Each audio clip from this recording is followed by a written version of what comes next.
Hello, everyone. I'm going to get started just with a kind of quick introduction while people still kind of keep coming in. I want to thank everyone for being here today.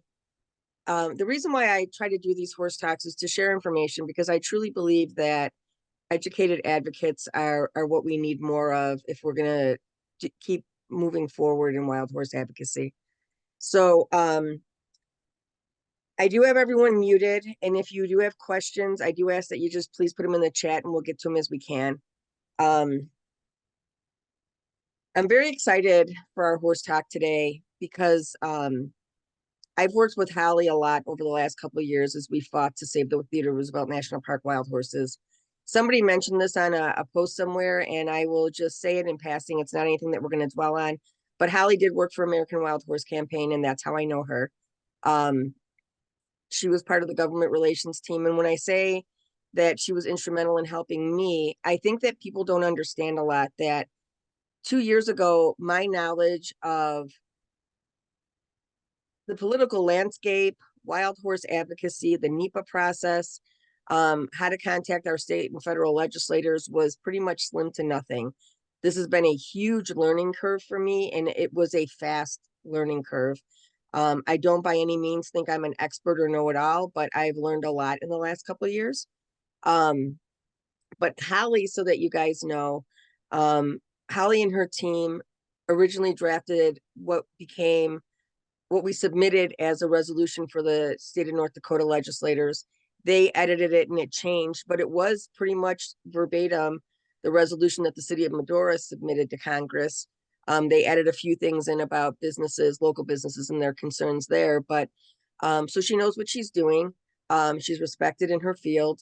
I respect her tremendously. And I do want to say that I was talking to a mutual friend of ours, and we were talking about the next steps here with the Theodore Roosevelt horses.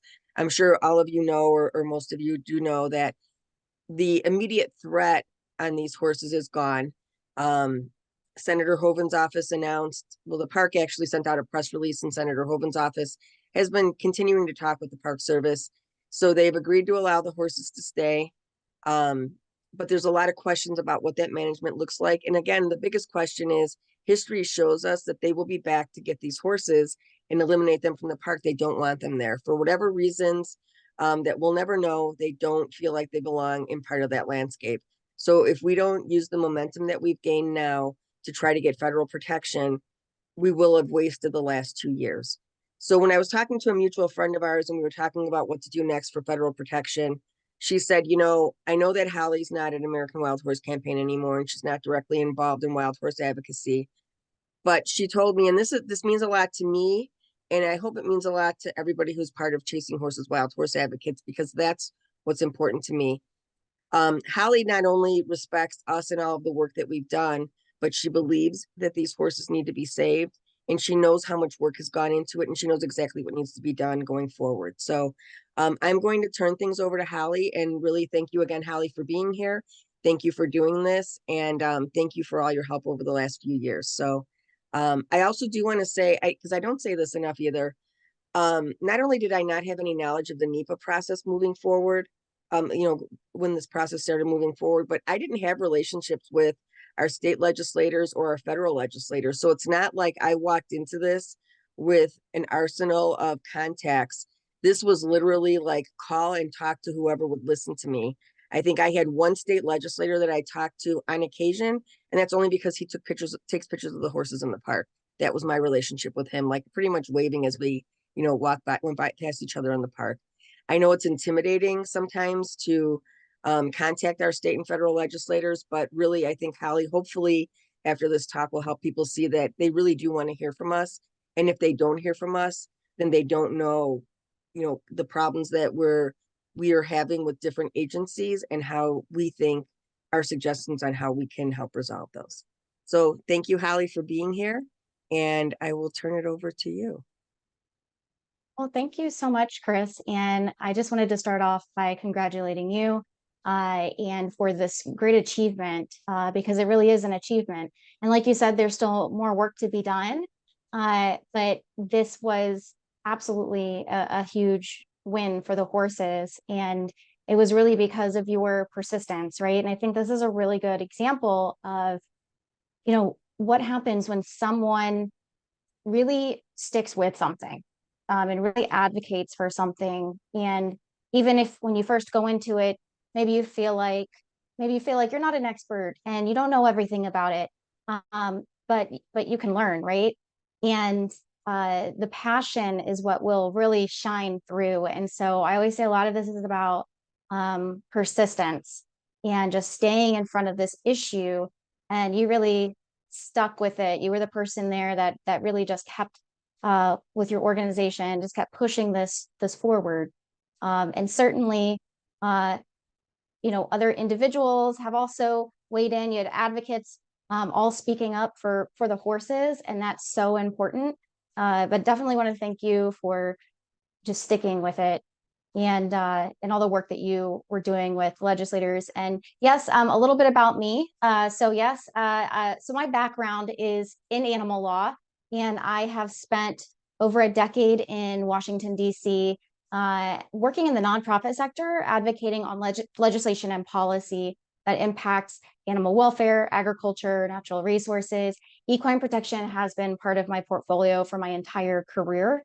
Animal protection is certainly my passion. And I recently started a firm called Bice Policy Group. It's a bipartisan Washington, D.C. based government relations and strategic advocacy firm. We have the connections and the expertise to help navigate the complex landscape of the Congress and in the policy arena. And animal protection is certainly a very big part of our work, and really excited to be helping out on this initiative. Thank you, Holly. I don't know if you want to go ahead and talk Yeah. a little bit about, you know, what's next, or what you see, or Yeah, I think in terms of what's next, I agree with you that permanent protections are a great step to take at this time. Federal legislation would certainly be beneficial there, and so I think that is really the next step, getting that federal legislation in place uh, to ensure the more permanent protections. And so that will involve an overall process of increasing our advocacy efforts overall to build support for this effort.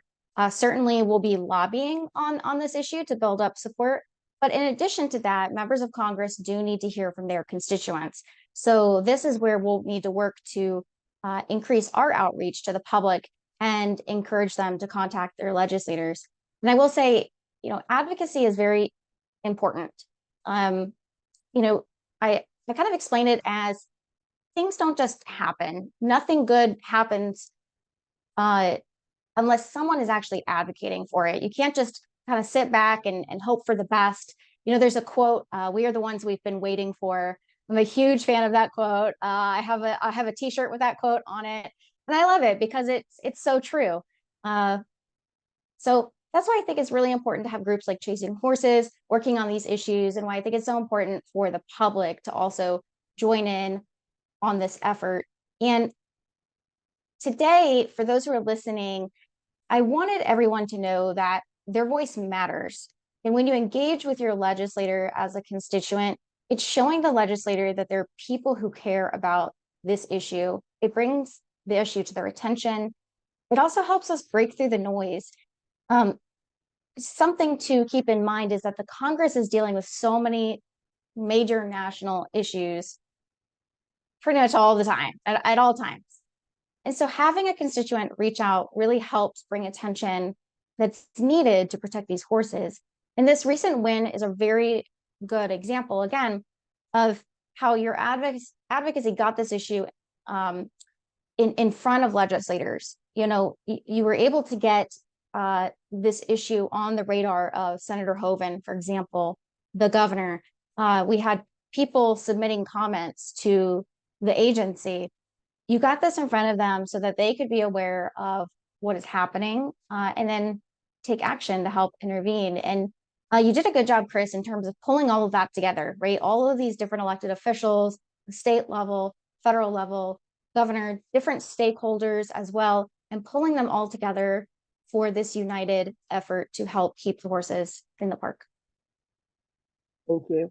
And I think that there was something that you said that was really a key was getting the involvement, and that Congress really, I think that we mistake the fact that we think that Congress or our legislators know everything.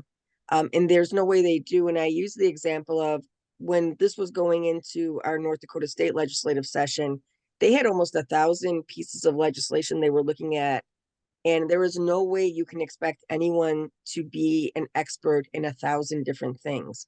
That's why there's committees and there's hearings and there's testimony and public comments and all of those things. And it's all important. A friend and I were joking that, we get civics classes way too early in life because we forget it by the times like this when we need it. And that's really what the last couple of years were basic civic classes, just refreshing on this is how it works and how the system works and what we need to do. So thank you for that.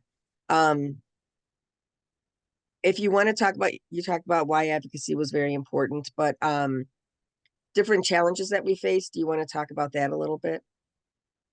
Yes, yes. Because there are challenges that we face in advocacy, right? It's not easy. And I always go back to that word persistence. And that's what it takes. It takes persistence to have success when you advocate for something. Breaking through the noise can be difficult, whether it's a state legislature or the federal legislature. Again, they're dealing with so many different issues, right? So it can be difficult to try to get focus on our specific issues. And that's why it takes, let's say you've reached out to your legislator, your member of Congress, for example, and, it's been a while, and you're thinking, oh, should I reach out again? I would say, yes, reach out again.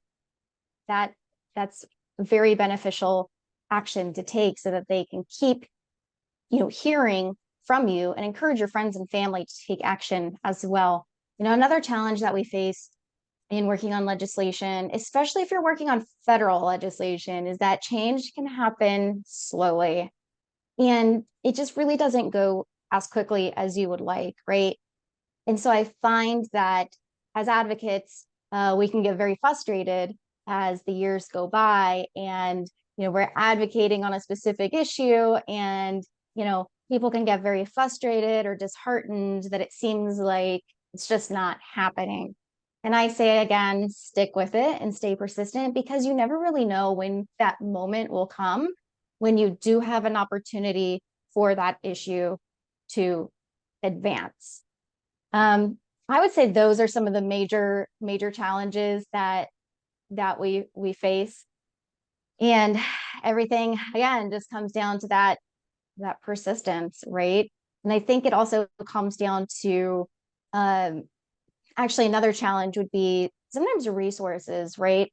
And so in the nonprofit arena, we often find that when we're advocating on an issue, we are often going up against much larger special interest groups. And they have what sometimes feels like just an abundance of resources, right? But at the same time, we have our voice, right? And your voice matters. When you're a constituent and you reach out to your legislator, and I always recommend that people just reach out to their legislators. When you reach out to your legislator, they are in their position to work for you, right? So your voice does matter, and to keep at it, and you can amplify your voice by also engaging friends and family members and asking them to take action as well. So those are some of the ways that you can get through the challenges, right? I think that I like that you said this because I know that I'm sure that I was emailing you in the moment because it's a very big blur, but so the park made an announcement in December and our legislative session was beginning in January. And our North Dakota legislators, like I've said, are only in session every other year.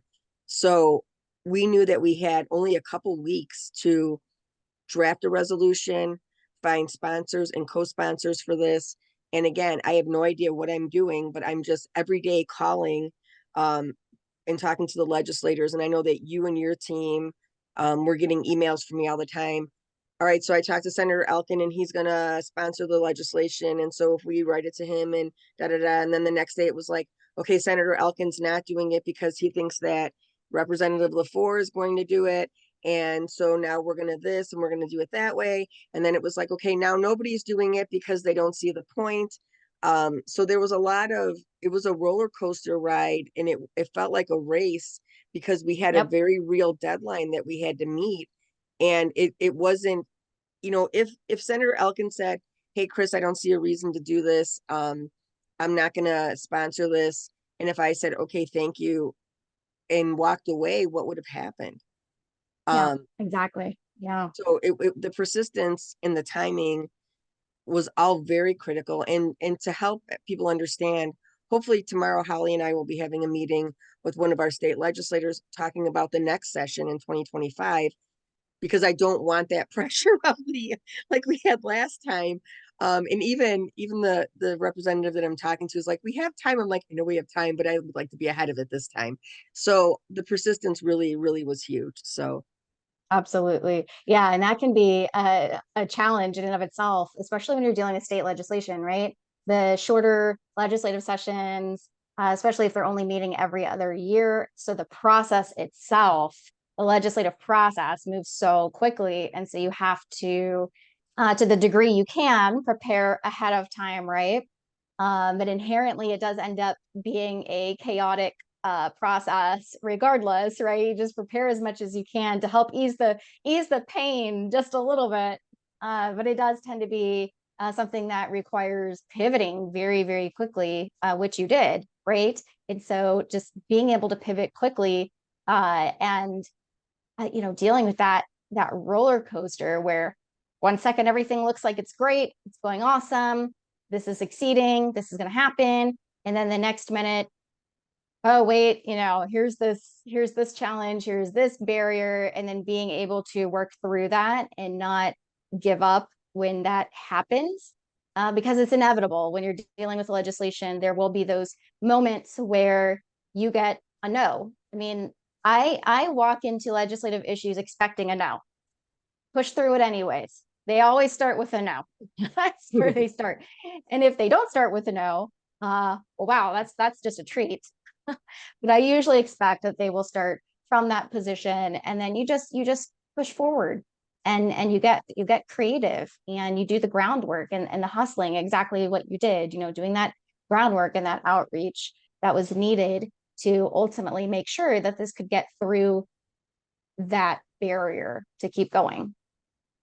I want to ask you about this because this is something that I've been talking a little bit about. I think I said this like as I'm reflecting. I think that as advocates, I think we tend to think big all the time, right? I need to contact Congress. I need to contact the New York Times. I need to contact all of these big things. But truthfully, I think, and I talked to one of our state legislators about this, and he kind of agreed with me. Well, he did agree with me. Having a relationship with our state legislators could really be a huge key in unlocking the door to our congressional leaders in Washington, D.C. Yes. Yes. And we see also how the state, in this issue in particular, right, how the state legislature is involved, right? And so there is a huge benefit to building a relationship with your state legislators as well. So I would keep that in mind. And even on the media side of things, when you mentioned the New York Times, local papers are very impactful.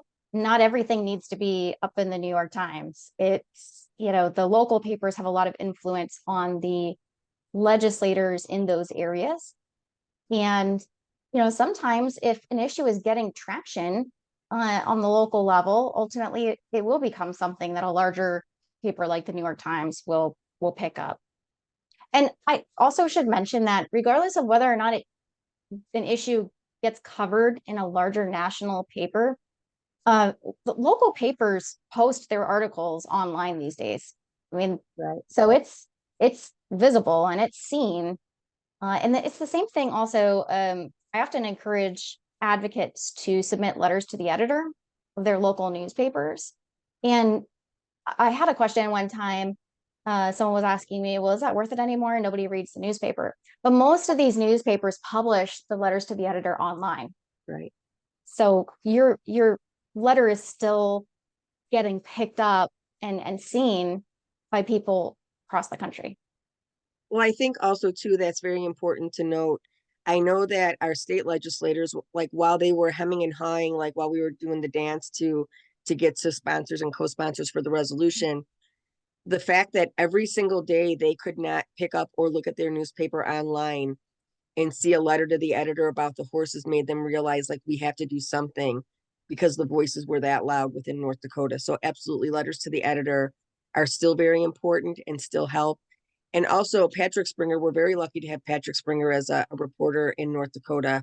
And I do know that when the Wall Street Journal contacted me, they contacted me because they were following Patrick Springer's stories about the horses and what was happening. So that's what helped get that national interest. So I don't know if you know a lot too about the Associated Press, because I learned through this process too that every state has their own AP reporters. And truly, the job of the AP reporters is to bring your state's stories to the national level.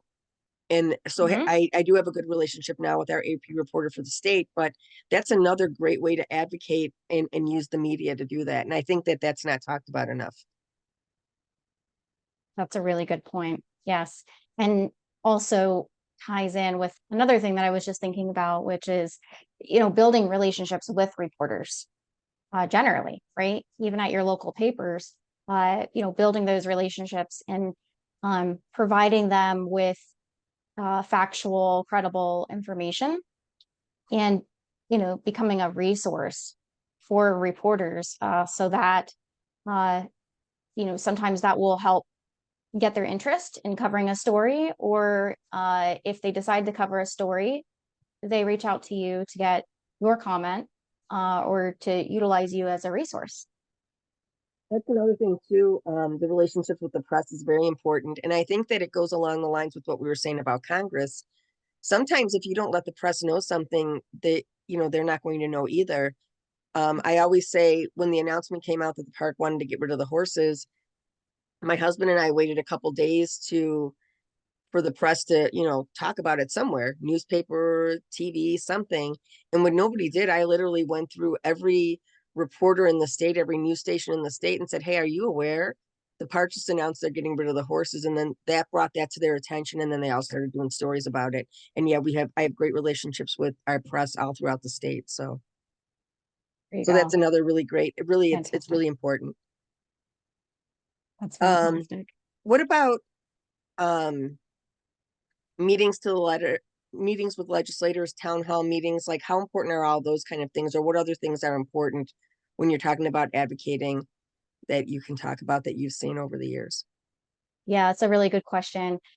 So there are a number of actions that advocates can take to make sure that their voice is being heard. And I usually start by first saying, when you're dealing with federal legislation, uh, every person has one US representative and two US senators, and you can go online to find that information. And then similarly, if it's a state legislature, they also will have a website, and you can go on there to typically type in your address and your zip code, and it'll let you know who your legislators are. But let's say on the federal level, for example, with Congress, you can go on house.gov to find out who your representative is. You can figure out who your two US senators are by going to senate.gov.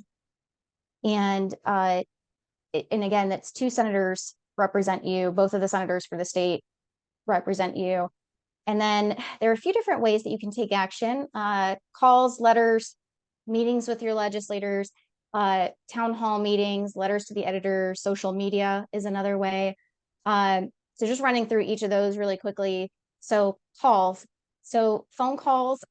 I know people probably hear this a lot, right? A lot of our listeners are people who have been doing advocacy for a while, and they're probably on numerous email listservs where they get these emails saying, call your members of Congress and ask them to do such and such. Calls are a nice, quick way to be able to weigh in on an issue.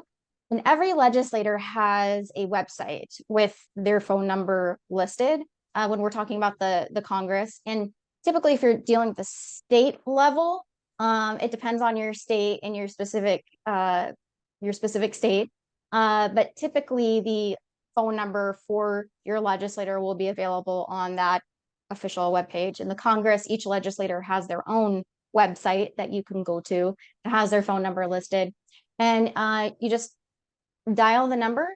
Typically, the phone will be answered by a staffer, a legislative staffer.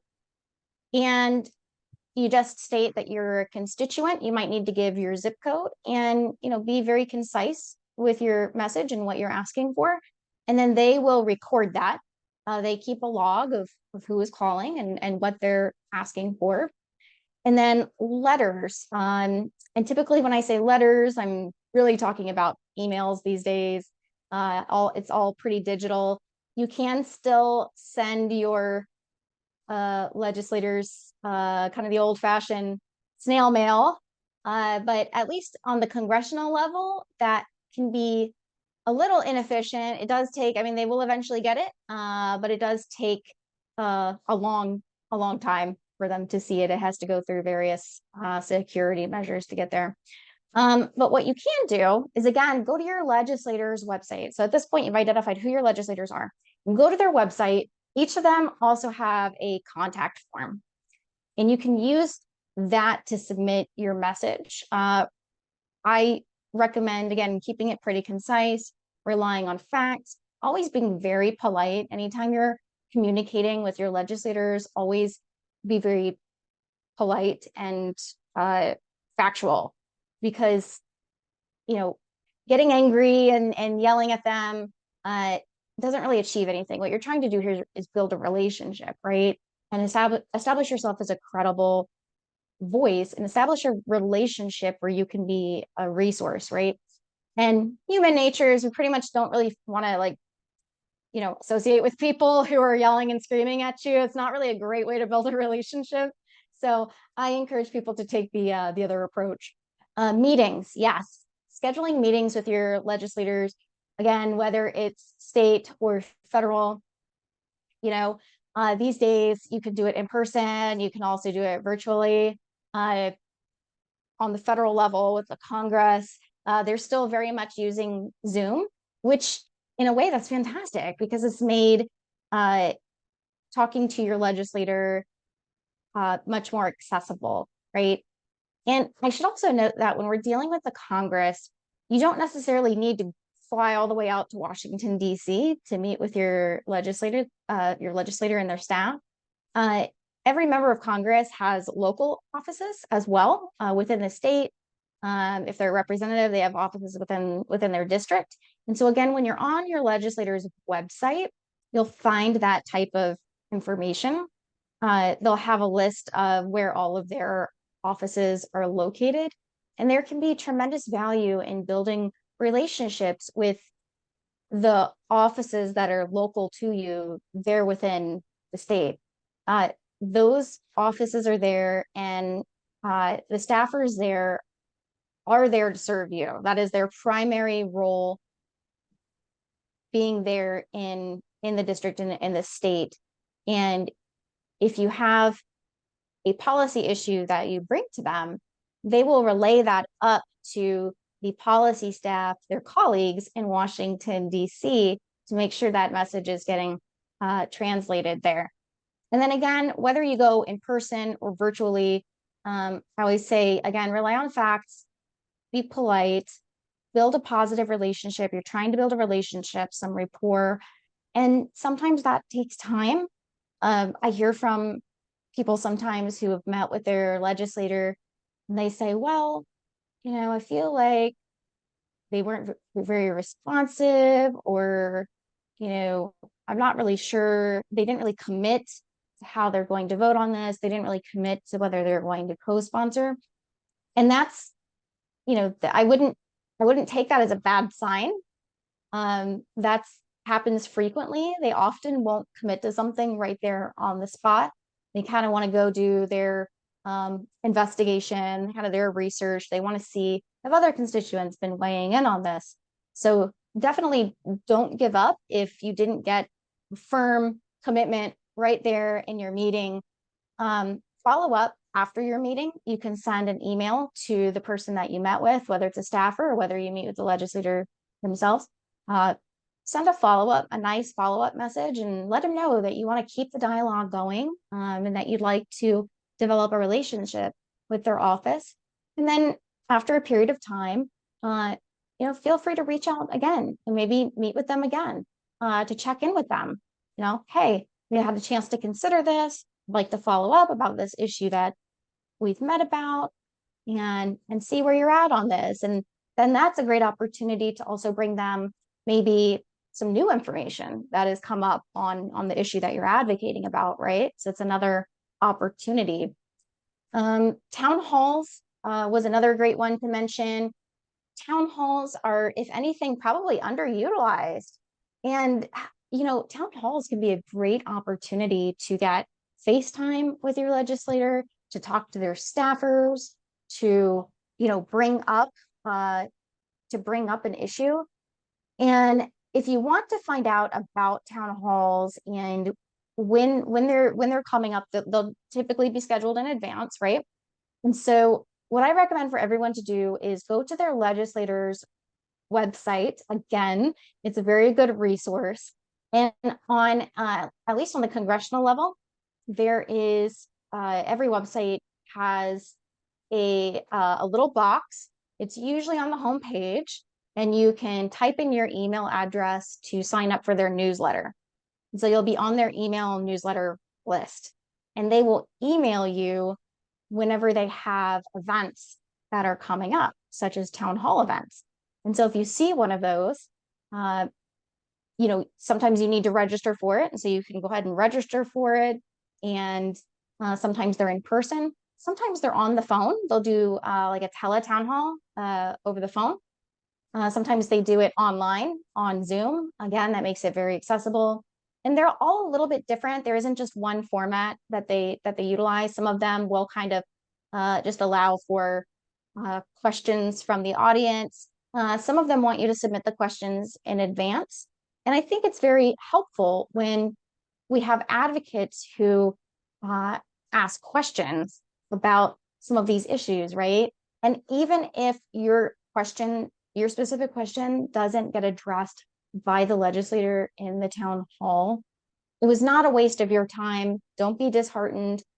It's still, again, it's a lot of like what Chris has been doing on this issue, just staying in front. So every time the legislators turn around, they see this issue in the media. It's coming up in their town halls. Their constituents are emailing them about it. They're calling them about it. It's about keeping that going. Then I also wanted to add in social media is a really great tool to enhance your advocacy efforts. Facebook and Twitter are the main platforms to focus on.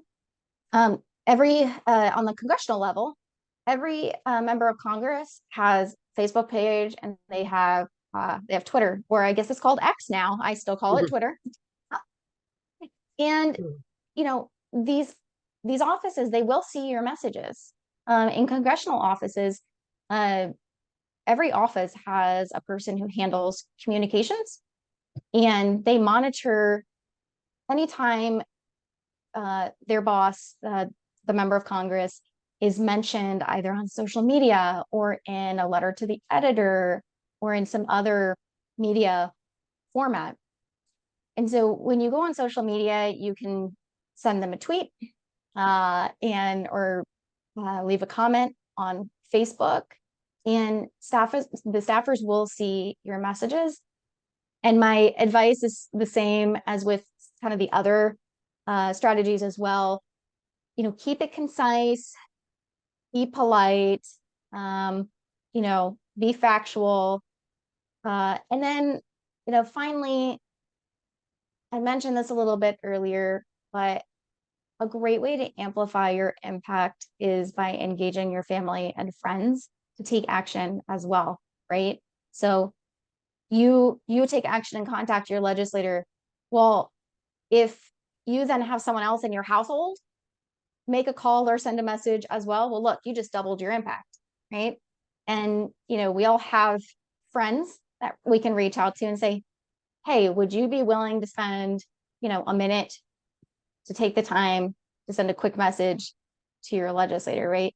And so by just reaching out to a few people in your network and even in your own household, you can immediately start amplifying your impact and really helping to get some eyes, some political attention on this issue. And one reason why I do want to note, one reason why that's important is that there are some legislative offices that kind of have like a number in mind of how many constituents they want to see weigh in on an issue before they even really take any kind of action on it, or before it's really on their radar. So when you're dealing with one of those types of legislative offices, that amplifying your impact does make sure that they will see it. Awesome. Thank you. I have a few things that I want to talk about based on what you said, but one was the communication. Thank you for bringing that up, because Yeah. that's something we don't talk about enough. And I know you guys mentioned that over the years, and it was something that we used too. Even commenting on, saying thank you, on Senator Hoven's posts when he issued his press release and stuff like that. I do know there's questions, and I am going to get to the questions when we're done, but there's one that came up that's timely to this. Beth is asking, every time I contact my legislators, I get back a routine letter that has nothing to do with what my caller letter was about. And I'll let you answer this, but I know that I've gotten those too. And one, even if you do those click and send, where like it'll send them immediately to your legislators, if you get a response back, and if it seems to be a form letter that has nothing to do with what you're asking, I've replied to those. That goes to somebody and say, thank you for taking the time to respond. This isn't exactly what I was asking. This is my issue, and kind of correct that. But again, I think, and tell me if I'm wrong, if you let that go, then they think that they've checked that off their list. They've responded to you as their constituent, and they're just going to move on. So again, I think the communication piece. Yeah. Those form responses, they drive me crazy too, because and in a different way, right? Because for me, when I am lobbying, I'm dealing with the legislative staff and the legislators more directly. But it does drive me crazy when I have there are advocates who have taken the time to reach out to their legislator on something, and then they'll send me this form response that they received that had nothing to do with the issue. And I'm like, my goodness, I like, what kind of response is that, right? It is a little irritating to say the least. In situations like that, there have been times when someone has flagged that for me, and I have then communicated directly to the legislative office, like, hey, received this from someone who's one of your constituents, and they're a little frustrated that it doesn't really address their point. Is there anything that I can do to help provide some additional information on this topic? So then I'll try to offer myself as a resource to the congressional office, and it could be a great opportunity for me to kind of help educate them on the issue as well. I do think that one of the main roles of being a lobbyist is that you need to educate the public, educate legislators, well, and the public as well. But you need to educate legislators about what's going on, because again, they have a million different issues that they're dealing with at any given moment, right? And so I need to bring them the information and the research and facts. But I will say that even if you do get one of those letters, don't assume that you wasted your time writing in, because at the end of the day, you wrote in, and your response, your message was recorded. The response is almost like a whole separate piece of it. And a lot of times the response is written by it's written by, well, it's written by a staffer. Sometimes they're written by interns, and that's not really how I would handle it. If I was a member of Congress, I would have a more experienced staffer putting together the responses to the public to make sure they are on point for the very reasons that we're discussing. But at the end of the day, they have been recorded, they're there, and that can be very helpful. And this is also where grassroots advocacy can work in tandem with your more traditional lobbying activities. So for me, as a lobbyist who is on Capitol Hill, working more directly with the legislators and their staff, it can be very helpful if I walk into a meeting with an office and they've already had some messages from constituents on this issue, right? And so then it helps, it all works in tandem together to help get their attention on this. They're getting a direct visit by a lobbyist on top of the fact that they've been hearing about this from constituents, and it can help make them more likely to take action and really do something. And you talked about town halls, and that's something that I know that we found was very, not even town halls, but even just knowing your legislators' schedules. So we had like the coffee with the legislators here in Dickinson, with our state legislators, but even more recently, because like I said, we're not done. So I mean, there, so people understand the last few weeks, since the park made the announcement that they were um, stopping the EA process, people think that my life should have gotten easier, and I think it's even more complicated. I feel like I've been busier. But we have Governor Burgum has been so supportive of our efforts, and he announced that he wasn't running again.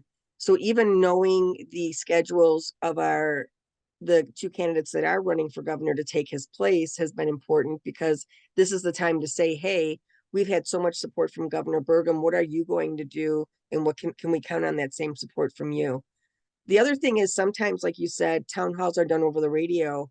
And we've been very lucky. There's a Jay Thomas show here in North Dakota. And I found out about this because one of our followers sent me a message one day and said, hey, Senator Kramer's on the Jay Thomas show right now. Call in and talk to him, because we were trying to get his support early on.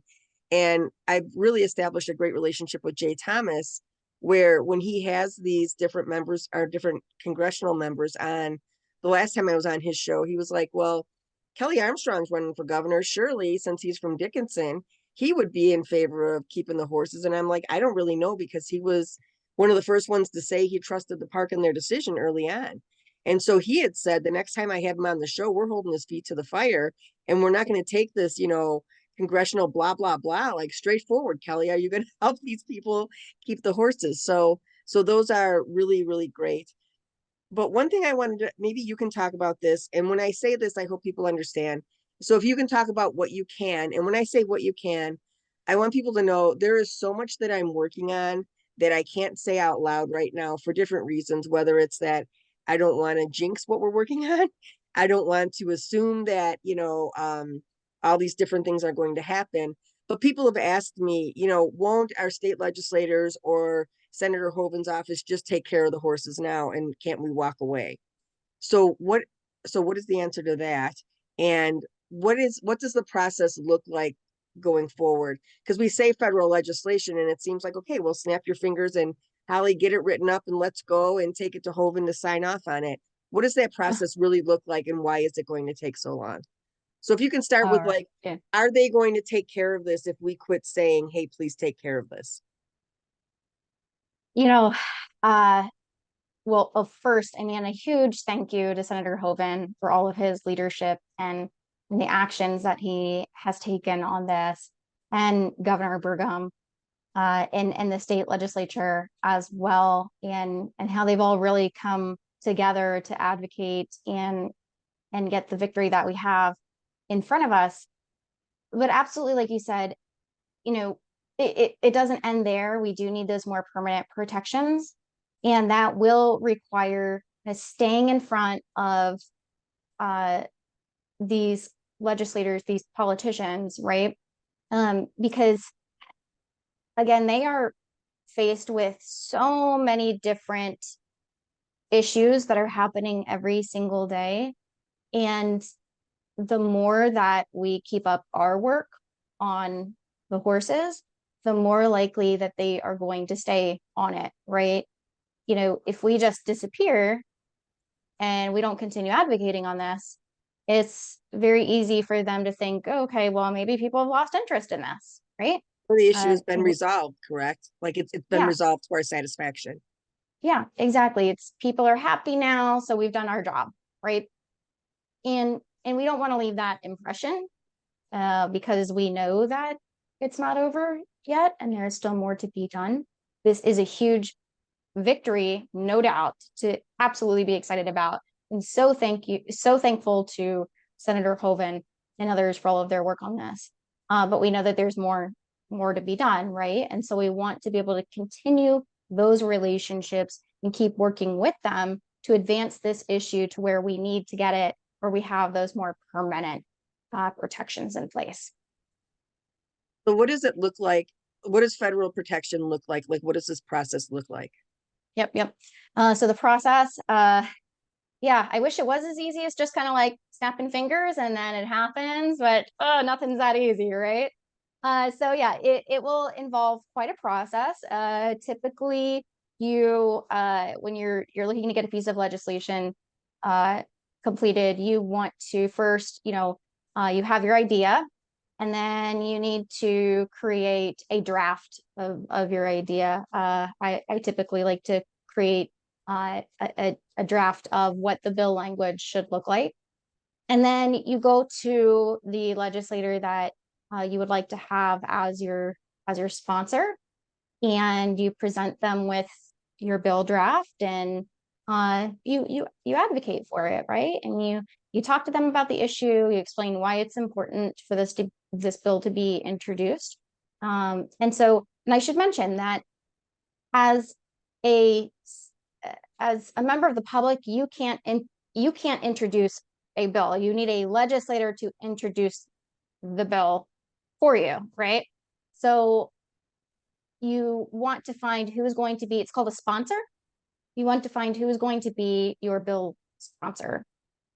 And then typically there will be a process of, even once they agree to be your sponsor, there will be a process of, then you need to figure out what the final language looks like, right? And so there will be many edits, always expect some edits and kind of changing that around. And then the bill needs to be introduced by the member of Congress. And so they introduce the bill. And then typically from there, you work on building up some support for the bill by asking other members of Congress to then co-sponsor that piece of legislation. And then you have a few different options in terms of the legislative process and then how a bill actually becomes law. It's interesting because, we learn when we're in school, we learn about kind of the basic process, if you will, of you go through committee, you start in one chamber. Let's say you start in the House, or you have the House and you have the Senate, right? And let's say, for example, you start in the House and the bill needs to pass through the House committee, and then it needs to go to the House floor, and the House floor means it's in front of the entire House of Representatives. And then the Senate needs to consider it. So then the Senate, similar process. It needs to go through the committee, and then it needs to go through a vote of the entire Senate. Can I stop you for a And then, second? Because we yep, also need sponsors in both the House and the Senate, correct? yes. And so typically, so that is one way to do it. You can introduce a bill in just one chamber. But typically, what I do when I'm working on legislation is I do try to introduce one in each chamber so they can kind of be, you can kind of be working both simultaneously. And so in our case, and what is typically the case for bills that I work on, is I'll get something introduced in the Senate and then a companion bill introduced on the House side. Yeah. And then it at the end of the day, the bill needs to pass through each chamber.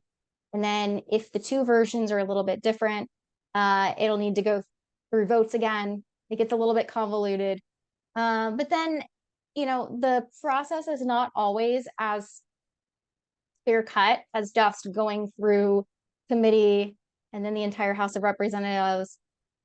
There are different procedures in each chamber that that you can kind of navigate and find creative ways to pass a piece of legislation. And Congress typically does use these varying strategies these days to try to pass legislation, because it can take a very long time and be very difficult to get just a standalone piece of legislation to pass. And so one thing that is often the case when you see legislation pass is the legislation gets amended attached onto another bill that's moving. That's very, very common in the Congress. So, for example, a bill that's happening right now, it's called the Farm Bill. The Farm Bill is a very big piece of legislation, and it happens every 5 years. And when a large bill like the Farm Bill comes along, many different organizations and groups will use that as an opportunity to try to get maybe a bill that they have been advocating for attached to the Farm Bill, so that when the Farm Bill passes, that other bill passes as well. That can be another way. The appropriations process is also something else that Congress must take up every single year. And so the appropriations process can also be another vehicle to get some things done in the Congress as well. So there are a few different ways. There isn't just a one just simple answer for it, because of all the different strategies that can be used to get something through the Congress. But that's where I hope to be very helpful to the organization in terms of helping to navigate all of those different potential pathways to get this legislation ultimately passed through the Congress and to become law. How easy is it for Senator Hoven or any senator or congressman to get floor time for a standalone bill? Yeah, floor time. I was thinking about floor time. It can be a challenge. Floor time is competitive, but again, that's where the other, but you never know, right? And so I don't want to say that it's not going to get floor time. I don't want to say that at all, because you just really, really never know. And Senator Hoven is a powerful senator, and I don't doubt his abilities at all. But then that's where other opportunities come about, like another moving piece of legislation that perhaps the sponsor can advocate for us to attach that piece of legislation on there. And it's when you're working on federal legislation, it's a constant process of working with your sponsors to achieve your goal, which is passage of the legislation, right? You can't just hand it off to the legislator and expect them to do everything. Again, they have a lot on their plate. And so that is where we can be a resource, and why having government relations, expertise, lobbyists can be helpful, because they're also here immersed in the legislative arena and landscape, and they can be helpful in terms of providing the resources that they need, the facts that they need, building up any support that's needed, and really just being that resource, but then working very closely with them to find legislative pathways to ensure passage. So your office, like, you won't just only be working with Senator Hoven's office. You're going to also be talking with other members of Congress, correct? To try to get co-sponsors and people to understand Yes. the importance. Yes. Yes. And the good thing is that we have a lot of members of Congress who are very animal friendly. Animal protection is such a bipartisan issue, and I'm a very bipartisan lobbyist. That is my approach. I work with both Republicans and Democrats, and work with both of them equally well. And fortunately, animal welfare and animal protection, there has been a ton of national polling on this, and the American public just overwhelmingly cares about ensuring animals are being treated humanely. And people love horses. I always say horses and dogs. Don't mess with horses and dogs, because we love horses and dogs. And fortunately, I have been doing this for for over a decade now, and I have many connections with congressional offices here in Washington, D.C., and I have a very good sense of where various legislators kind of fall on animal protection issues. But even that being said, it's still always very useful to have a dialogue and talk to legislators who maybe aren't thought of as being, very good on animal protection issues. And this is another common question that I'll get from advocates as well. They'll say, well, my legislator is terrible on animal issues. I mean, they don't co-sponsor any animal protection bills. They're just terrible. So am I just wasting my time by reaching out? You're not wasting your time by reaching out. Keep at it. And again, amplify your outreach by asking your friends and family to reach out as well. Because I can think of numerous examples of situations where I've seen a legislator who co-sponsored basically 0 animal protection bills, but then once they started hearing from constituents and then they had a lobbyist come in and speak with them as well, all of a sudden they're co-sponsoring animal protection bills left and right. And you just and also sometimes you just never know. You walk into a congressional office and you think that they're going to be, maybe they'll be bad on animal issues because they haven't co-sponsored anything yet. And then I walk in there and they're like, yeah, actually, we're really interested in this. And it was just a matter of making contact with them and just getting in front of them. And you just really never know. But even if they have made maybe public statements where they're very anti-animal, you still have to keep at it anyways, because even if you have a legislator who truly just does not care about animal welfare and never comes around to co-sponsoring anything, at the very least, you can help neutralize them so that they don't go and take actions that are adverse to animal protection. There's benefit to it as well. And also, there's just a benefit to you are the constituent and your voice matters. Yeah, so I was going to say that because it really isn't about what their interest is. It's about you representing us as the general public, the taxpaying public. So Amen. this is a common question, and I think you're going to say a misconception, but why address the Senate on a bill if a bill has to pass through the House beforehand anyway? So my perspective is that it's a way to be able to work on both bills simultaneously. And you may get traction in one chamber before you get traction in the other, right? So it's just a more comprehensive strategy, in my opinion. Does it have to Because pass the House first? no, Okay, it does because not that I have to think pass is the a House first. misconception, right? It can start in either chamber. Yes, Okay. yes. It can start in either chamber. There might be some individuals who have the impression that everything always has to start in the House because there is the yearly appropriations process, and that is a common legislative route where a lot of nonprofit organizations and others advocate through, and appropriations typically starts over on the House side. And so when you start getting those messages, probably around, from nonprofit organizations around this time of year and, in April and March, they're probably telling you to reach out to your representative. And then later you're going to start getting messages about reaching out to your senators as well. So that could possibly be feeding some of that, but it does not have to start for a bill to be introduced like what we're talking about. It does not need to go through the House first. Well, even appropriations, I think that was shown too, because Senator Hoeven on the Senate side added language to the appropriations bill. It had to go back to the House, not just for that, but for other things Yes. to get a final bill to pass both. But it Yep. can, even appropriations can go either way. Yes. And so in the appropriations process, you have, or even something like the Farm Bill, right? You have the House kind of has they create their version of the bill, and then the Senate creates their version of the bill. And then at the end, when both chambers are done, they then need to meet. It's called a conference committee, where then the two chambers have to do some negotiations to figure out what the final bill looks like. So that is very common that you'll see the House appropriations bills look way different from the Senate's bills. And they got to figure it out at the end.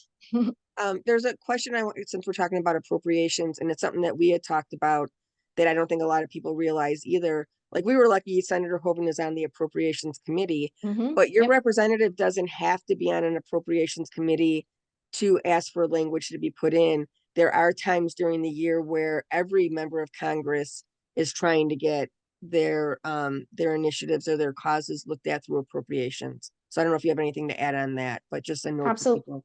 Absolutely. Appropriations has been my life every year for the past many, many, many years.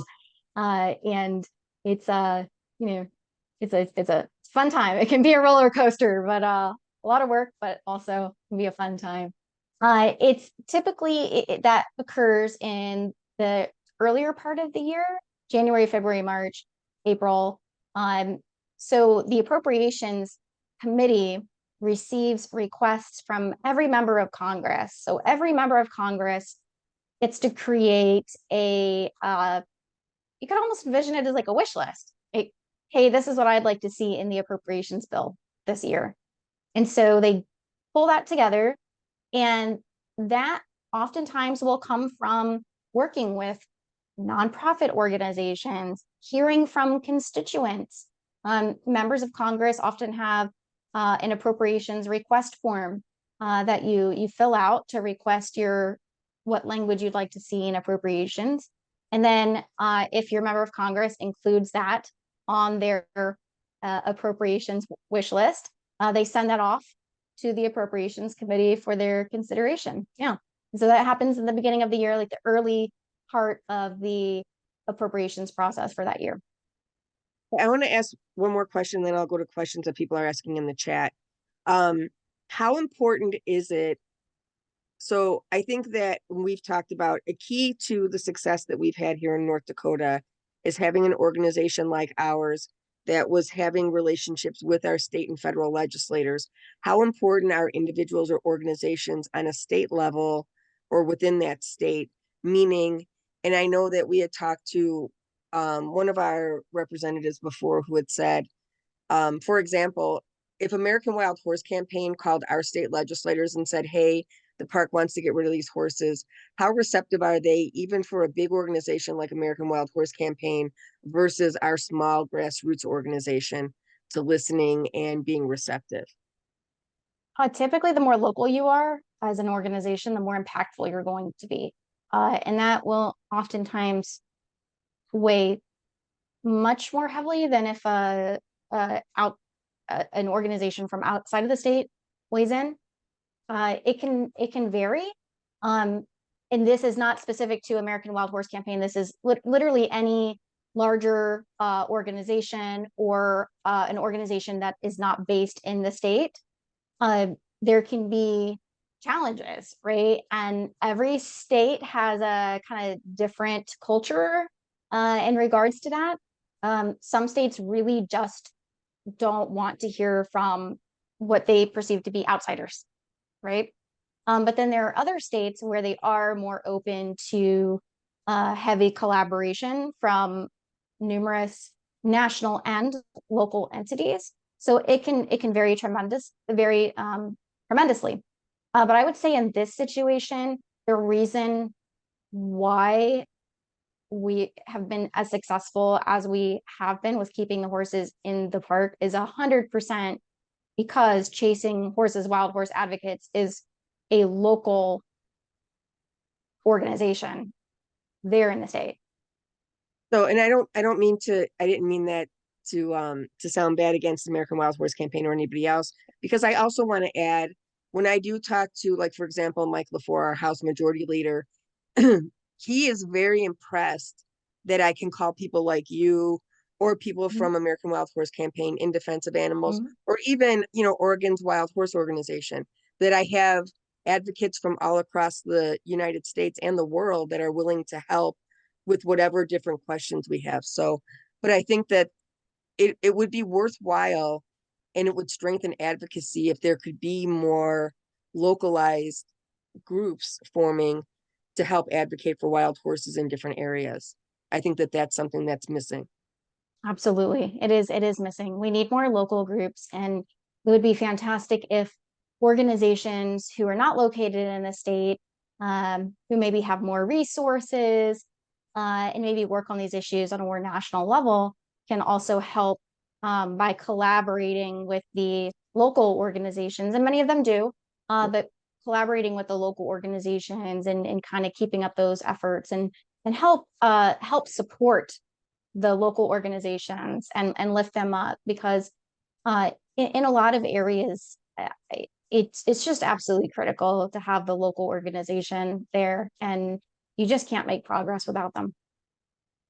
Okay, Mike is asking, can you describe the process to get a bill through subcommittee consideration onto the floor agenda for a vote? Example, the subcommittee on livestock, dairy, and poultry, for example, HR 3475, the SAFE Act. The SAFE Act, yes. So the SAFE Act, much like many other bills, there can be a few different ways, right? There can be the whole traditional process of go through subcommittee and then the full committee and then to the floor. As you can imagine, that's a lot of steps, right? And you have to get time. You're not just talking about floor time, but you need to get committee time too, right? And there are thousands and thousands of bills in the Congress, and they're all competing, right? You have a lot of competition for getting that time in committee and time on the floor. But there can be other ways too, right? So on the SAFE Act and the horse slaughter issue, there has been an effort to try to get that attached to the Farm Bill. That can be another pathway, right? And so it's about keeping your eyes open for potential opportunities for passage, because of the fact that statistically getting a bill through that more traditional route is so difficult. I think the current statistics are something like 1 to 3% of bills introduced end up getting passed. It's hard to just get a bill by itself passed, but if you can get it, attached to something else, that can be another pathway. And there has been some progress on the SAFE Act in previous sessions of Congress, where it's been able to make it through the committee. Years ago, it made it through a chamber. The SAFE Act is something that I've actually worked on. Equine protection has been part of my portfolio for my entire career. And so it's an issue that I've worked on extensively. And it's a tough one, but we have been building so much support in the Congress on this. And I do believe it should be given an opportunity for a fair vote. Well, that's most of the questions in the chat. Is the SAFE Act is an amendment in the Farm Bill in this Congress, but the House version just released by Chairman Thomas does not include SAFE. We have 222 co-sponsors. How can we get this through? Yep, that's correct. So, and I see the other question. So the SAFE Act is not in the Farm Bill. It is not. The House and Senate are each working on their own version of the Farm Bill. And then at the end, they're going to have to get together and then negotiate a final Farm Bill that can actually pass into law. And so the House version, the text of that was released on Friday, and that's correct. It's not in there, and that's unfortunate, because I do agree with how much support that's had. So many co-sponsors, and consistently has had so much support in the Congress over the years. And national polling has been done on the horse slaughter issue a few times over the years, and consistently you've got over 80% of the American public supporting an end to horse slaughter, right? So again, in my opinion, it should be given an opportunity for a fair vote. It's been a challenge. There are political challenges there. There are, some very powerful special interest groups in the agriculture arena that oppose the SAFE Act and do not want to see the SAFE Act pass. And I see another question about, does that mean the SAFE Act is dead? No, the SAFE Act is not dead. We have to stay at it, because again, we never really know when our opportunity will be. I believe that someday it is going to pass. It's a matter of when and when we're going to get that opportunity. And we have to keep building support on it so that when we have that chance to finally pass it, we pass it.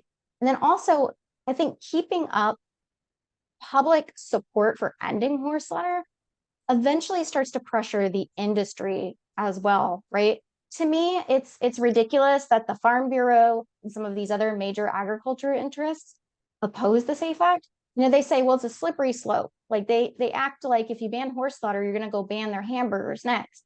And to me, that is just that's insane. These are very, very different issues, and that's just absolutely insane. And so, at some point, the we call it big ag, the big agriculture industry needs to catch up with the rest of the American public in terms of our evolving attitudes and how we view animals, because it's not a good look for the Farm Bureau and big ag to keep blocking legislation to protect horses from being brutally slaughtered. It's not a good look. Well, let me ask you this, because then my head starts going, and this is what's happened like throughout this process. If we can't get through this way, how do we get through? So one, is it worth it then to put more effort into contacting senators to get this attached into the Senate version of the Farm Bill?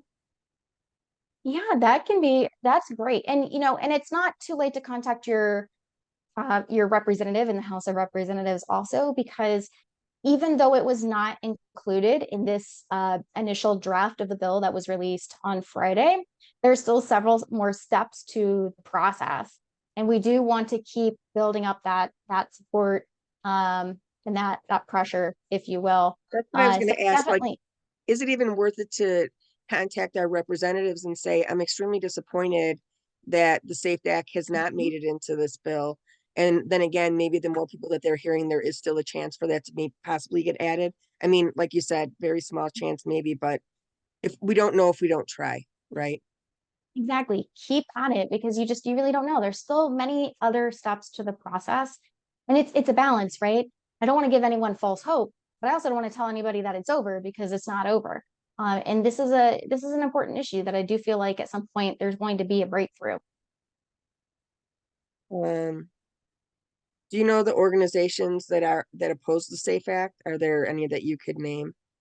Yeah, and there's some more extensive lists that are available online if you Google it. But essentially, it's kind of the really big, powerful agricultural industry groups. So the Farm Bureau, the Cattlemen's Association, uh, those those types. And it's unfortunate because I obviously disagree with the whole slippery slope idea. And I think it would do them better to just recognize that horses do have a special place in the hearts and minds of the American public, rather than trying to continually resist that. Julie's asking, what do you think of the wild horses at Assateague Island National Seashore managed by the NPS? It's a possible model for management and potential legislation for TRNP horses. They are in Maryland. I can easily ask my legislators to support legislation for TRNP when it's introduced and ask them to co-sponsor. So the Assateague horses are not protected at all either. There's no federal protection protecting them. I'm not sure that their management is an exact model. I think that they know that they could, hopefully they know they could never try to get rid of those horses. Public outcry would probably be similar, if not more than what we've had here. So, but they are not protected, to answer your question, Julie. Cape Lookout National Seashore, the Shackleford Banks horses are, and then the Ozark Scenic Byway, their horses have federal protection. So, and I think what we're looking for is going to be different than what those have, because we've talked about before, the legislation is so old and so much has changed over the years. So um and then just other questions about the SAFE Act. So I think that you covered that. So the SAFE Act is not dead. We're not done. We can still keep fighting for that and just try to find another way through. I think that your quote too about, we're the ones that we've been waiting for, I think is a very big key, because we always think somebody else will do this, or, like we're asking people, like, even if we're trying to find grants to take care of this next step that happens, everybody's $5 that you send still matters. So really, we are the ones that we're waiting for. And I've gotten so many emails over the last couple of weeks when I've been talking about this from people saying, I really hope that people step up and support you. Okay, we can't wait for the other people. I need each and every one of you to continue to make this go forward. So if legislators don't care about horses, they should still pass the SAFE Act as a health issue, as horses are not grown from meat and they're not safe to eat. And can the Senate bring SAFE Act to a vote? Yeah, we talked about that. It can be added to the Farm Bill for that. And can you repeat what two horse groups have federal protection? That I know of, the Shackelford Banks wild horses at Cape Lookout National Seashore, and then there's the I think it's the Ozark Scenic Byway. So those horses have federal protection. They're national parks that have federal protection. My understanding, and I wasn't in advocacy at the time, is that the National Park Service actually went to court to be excluded from the Wild Horse and Burro Act to manage the horses on their own lands and their own ways. And so it was a big process that had that change happen, and that's why these horses are not protected. So, but then I also think that there's a lot of flaws in the Wild Horse and Burro Act, so I'm not sure if it's good or bad. So, does anybody else have any questions? I don't know if you have anything else you want to add.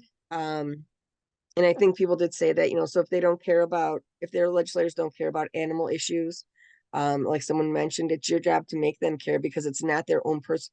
They're not in job. They shouldn't have this job for their own personal agenda. They're here for the tax-paying public that elects them. So, There you go. so, yeah.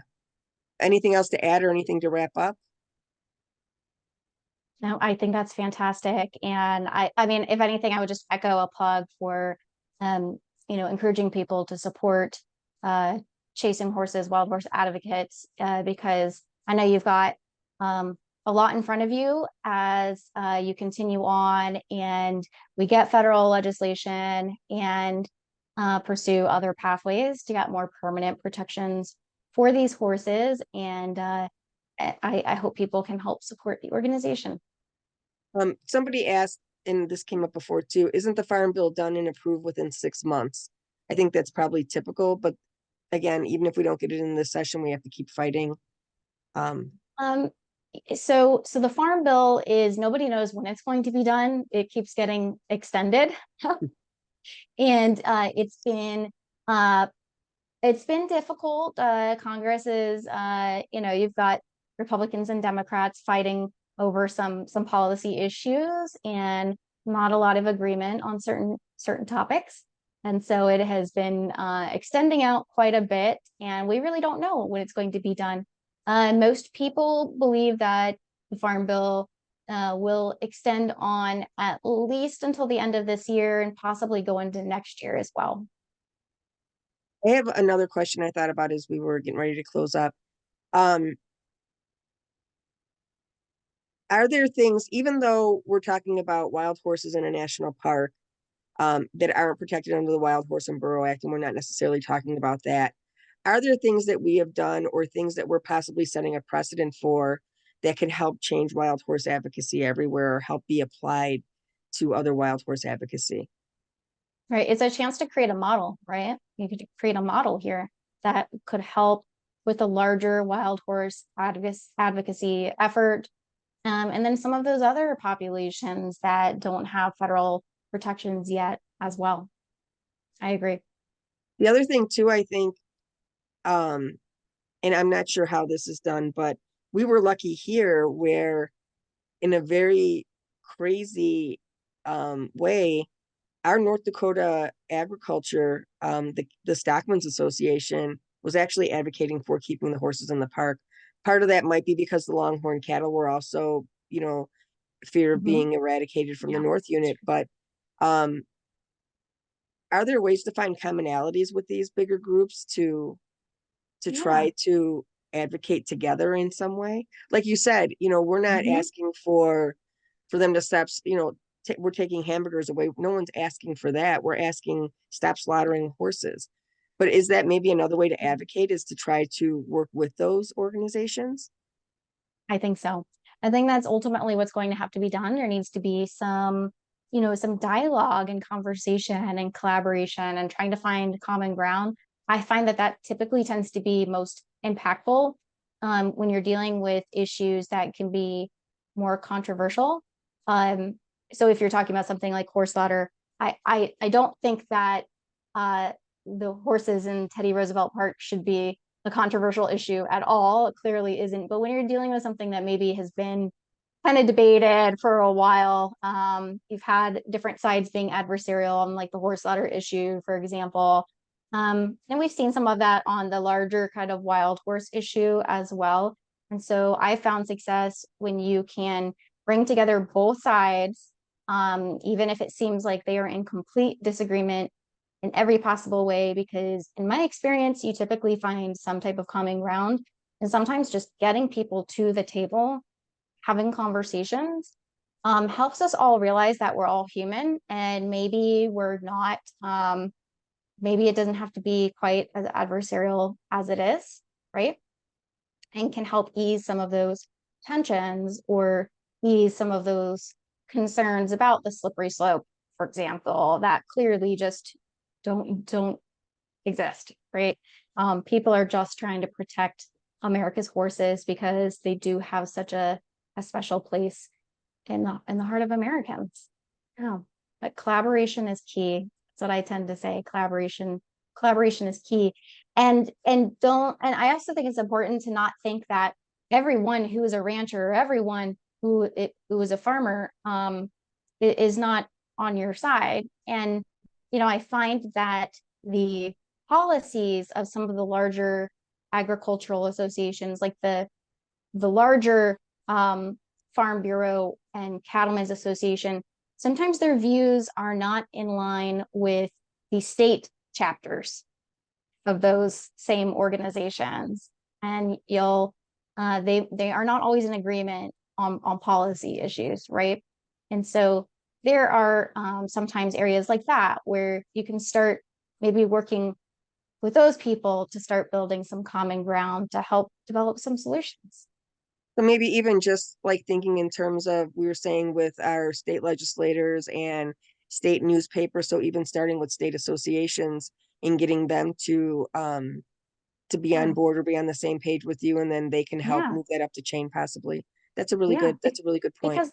Because that's ideal, right? When people can be allies together, right? Not everything has to be so adversarial. I find that most of these issues, especially in the animal protection realm, there is a natural inclination for people to want to protect animals. And even the people that maybe we think are an enemy on the issue, they're probably not as much of a villain as you think once you actually sit down and start talking to them and there's a dialogue. Everything is so digital these days and online, and sometimes that just kind of makes things more contentious than it really needs to be. And so maybe I'm a little more old fashioned about kind of getting everybody in the room to get things on the table, hash it out. There could be more of that in politics. There should be. To wrap up, I don't know if you want to just talk about how people can contact you, your website, and I don't know if you want to talk about Colorado at all really quick, because I think that that was a big win, and I know that you had a part in that. Yeah, absolutely. Colorado was a very exciting initiative. Would love to see something like that done in other states. I think it's a great model. So anyone who is interested in learning more about the Colorado Wild Horse Project, you can certainly Google it to get some more information. It did get quite a bit of media coverage, so you can learn a bit more about it. But essentially, at the last organization that I was working for, we were able to work with the state legislature and other stakeholders to create a bill, which was passed in the state legislature, and it created funding for a collaborative project between essentially the state and then the Federal Bureau of Land Management for the humane management of Colorado's wild horses. Colorado has 4 herd management areas where BLM is responsible for managing wild horses. Each of those HMAs has a nonprofit organization associated with it that manages the wild horses using fertility control. vaccines.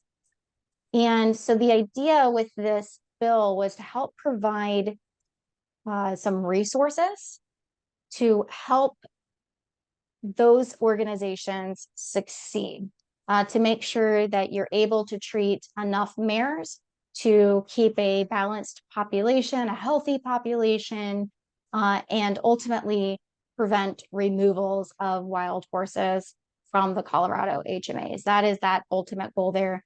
But what I loved about it was that we were really trailblazing there. And it was the first, it's created a model. It's the first of its kind type of project where you're getting that collaboration between the state and federal government and nonprofit organizations and diverse stakeholders. We brought in, we were working with, agricultural interests as well as wild horse advocates.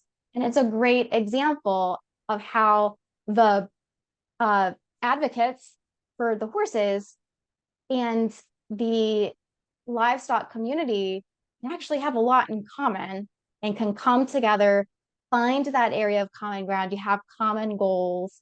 I think it was helpful because it helps the advocates realize that the ranchers are not all there hating horses. They're not just sitting around thinking of all the ways to hate horses. It's not like that. And hopefully it helped the ranchers see that the animal protection or horse protection advocates are not all crazy people, right? Because everybody on each side has their impressions of the other.